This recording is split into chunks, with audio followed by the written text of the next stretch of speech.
Every time you avoid the thing you care about, your brain gives you something. Relief. For a few seconds, the pressure drops. The blank page stops staring at you. The email can wait. The application stays in drafts. The workout becomes tomorrow's problem. Nothing moved forward, but something uncomfortable disappeared. And that is the trap. From the outside, it looks like doing nothing. Inside your brain, it feels like escape. And because escape feels good, your brain learns the lesson quickly. When this feeling shows up, avoid the thing that caused it. That is how the loop begins. The dream stays big. The plan stays perfect. The future version of your life stays untouched.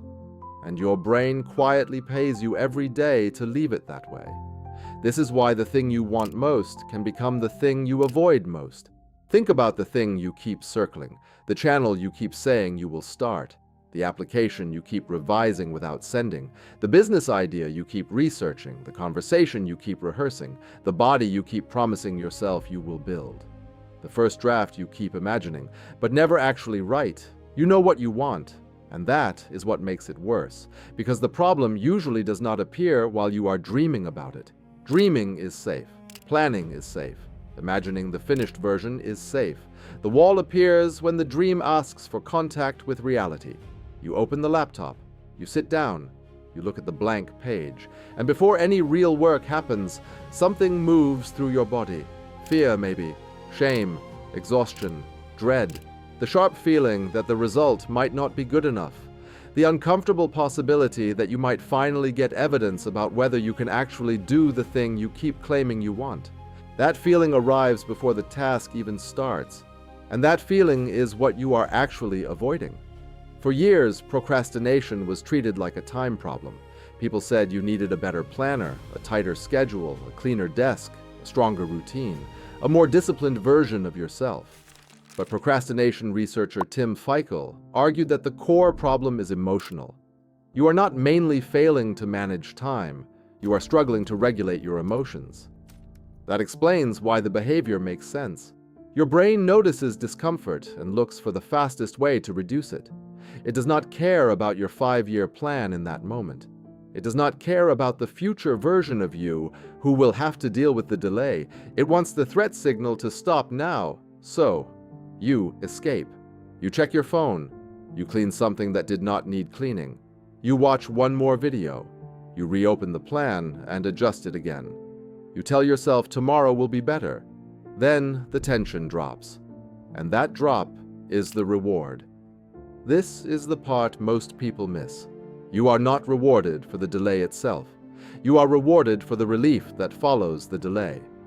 A bad feeling disappeared, and the brain treats that as useful information. Hard task, bad feeling, avoidance, relief. Then the same pattern repeats, only faster.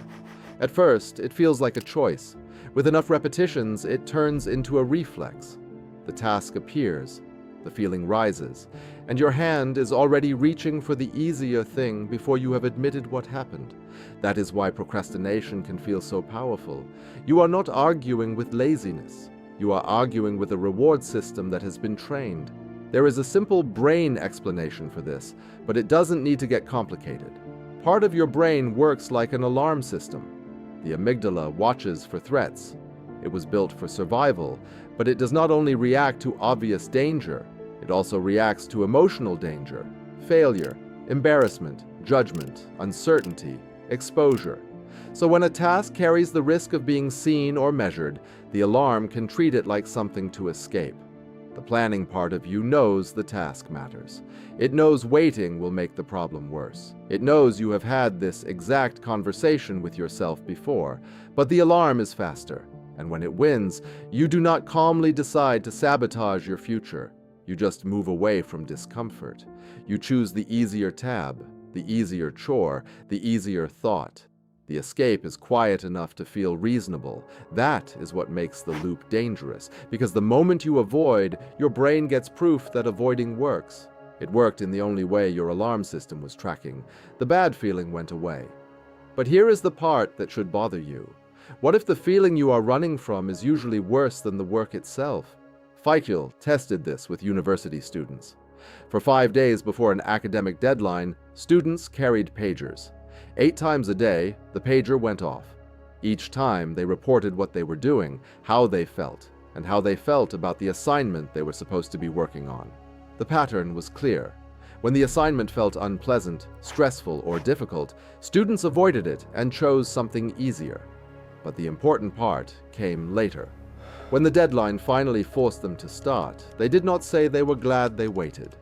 They wished they had started earlier. The task had felt worse in their heads than it felt once they were actually doing it. That is the emotional core of this entire problem. Usually, the monster is not the work. The monster represents the feeling that comes before the work. Your brain predicts danger. You avoid it. Relief confirms the prediction. Then the next task feels even more dangerous because you never gave your brain a chance to learn that starting was survivable. And the loop gets smarter. It stops looking like laziness. A lazy version would be easy to catch. You would sit on the couch for 10 hours, feel terrible, and know exactly what happened. But the more common version is cleaner. It looks responsible. You research, you plan, you organize, you watch tutorials, you rewrite the outline, you improve the system, you compare tools, you perfect the setup. You feel busy, and busy protects you from guilt. But the scary action stays untouched. You are not starting the channel. You are researching cameras. You are not applying for the job. You are editing the resume for the 7th time. You are not pitching the client. You are building a dashboard for the pitch. You are not writing the essay. You are color-coding notes. This is productive procrastination. It gives you motion without exposure. You get to feel like a serious person while avoiding the move that could actually be judged. Preparation has a place. But when preparation keeps replacing action, it becomes fear with better optics. Perfectionism does the same thing with a cleaner reputation. It sounds like high standards. It feels like care. It lets you say, I just want it to be good. Sometimes that is true. But when perfectionism keeps the work from ever leaving your hands, it becomes protection. If you never post it, no one can ignore it. If you never send it, no one can reject it. If you never launch, the business can stay perfect in your head. The dream survives because it never touches evidence. That is why avoidance feels so seductive. It protects your potential. Nothing has failed yet. Nothing has been tested. The imagined version of you remains intact, but the cost is still being charged. Every time you avoid the real thing, you train 2 beliefs at once. First, starting is dangerous. Second, you are the kind of person who does not follow through. That second belief is where procrastination starts to damage more than your schedule. It starts changing your identity. You did not fail at the project, but your brain still adds the delay to the evidence pile.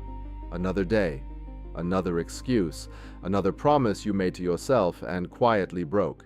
Over time, the project is no longer the only problem. Now you have to fight the story that formed around the project. Maybe I am just not disciplined. Maybe I am not built for this. Maybe I only like the idea of doing things. That story feels honest because it has evidence, but it leaves out the most important detail. You did not find out what you were capable of. You found out how good your brain became at avoiding the test. Then, the guilt arrives. This is the second loop. You avoid the task. You feel relief. Later, guilt shows up. The guilt feels awful, so your brain tries to escape that too. But instead of doing the real task, it often chooses a safer version again. More planning, more cleaning, more research, more preparation. Now you are not resting, and you are not progressing. You are burning energy around the task without moving through it. This is why shaming yourself rarely works. Shame creates more threat. More threat makes the task feel more dangerous. A more dangerous task makes avoidance more tempting. So the thing you use to punish yourself becomes fuel for the same loop. Self-compassion sounds soft, but here it is practical. It means you stop adding extra threat to a task that already feels threatening. It is not pretending the delay did not matter. It is saying, I avoided it. I know why. Now I take the next small action. No dramatic speech. No identity crisis. No promise that everything changes tonight. Just the next move. That is where the loop actually breaks. It does not break when you finally feel motivated. It does not break when life becomes calmer. It does not break when the timing feels perfect. It breaks when you interrupt the reward, before the escape, before the relief, before your brain gets another clean repetition of the same pattern. The first move is to name the feeling precisely, not, "I do not feel like it." That is too vague. Say what is actually happening. "I am afraid this will be bad. I am overwhelmed because I do not know where to start. I do not want to be judged. If I try and fail, I lose the fantasy that I could have done it perfectly." Naming the feeling matters because it pulls the threat out of fog. The alarm works best when everything feels vague and huge. Once you name the feeling, it becomes smaller, still uncomfortable, but less mysterious. Then you shrink the task until it is almost too small to fear. Do not write the whole script. Open the document and write one bad line. Do not launch the business. Send one message to one person. Do not fix your whole body. Put on the shoes and step outside. Do not solve your life. Take the smallest action that puts you in contact with the real thing. Behavior researcher B.J. Fogg explains this through a simple model. Behavior happens when motivation, ability, and a prompt meet at the same time. Motivation is unstable. It rises and crashes. So do not build the system around motivation. Build it around ability. Make the action so small that it becomes easy to do even when motivation is low. Then attach it to something that already happens. After I sit at my desk, I open the document. After I brush my teeth, I put on my shoes. After I make coffee, I write one sentence. After I close this video, I spend 5 minutes on the thing I have been avoiding. The goal is not to finish. The goal is to give your brain new evidence. Evidence that opening the document did not destroy you. Evidence that sending the message did not end your life. Evidence that the first bad version is survivable. Evidence that the alarm was louder than the danger. That evidence is how the loop retrains. Avoidance taught your brain through repetition. Starting has to do the same thing. Small starts, repeated, often, low drama, low threat. That is how the reward begins to move. At first, relief belongs to escape. You avoid the thing, and the pressure drops. But after enough small starts, a different relief appears. The relief of contact. The relief of knowing the thing is no longer untouched. The relief of proving, even briefly, that you are not trapped outside your own life. That is the reward you actually want your brain to learn. Because the dream does not need more protection. Protection is what has kept it frozen. A dream protected from judgment is also protected from progress, and eventually, the untouched dream stops feeling inspiring. A reminder of everything you said mattered, and everything you keep avoiding, because the first step might make the fantasy less perfect. Your brain rewards you for doing nothing because, to the alarm system, doing nothing feels like escaping a threat. But that threat is often just the first ugly contact with reality, the first sentence, the first call, the first draft, the first version that does not match the perfect one in your head. That contact feels dangerous because it gives you evidence, but evidence is the only thing that can set you free. The loop was trained by relief. It breaks through proof. Pick the thing you have been circling. Make it small enough that it almost feels stupid. Start for 5 minutes. Let it be awkward. Let it be incomplete. Let it be worse than the version in your head. Your brain does not need another plan. It needs evidence that beginning was safe. Give it that evidence today. If you enjoyed this episode exploring the psychology behind procrastination, you might enjoy this next episode as well. As always, take care and see you in the next one.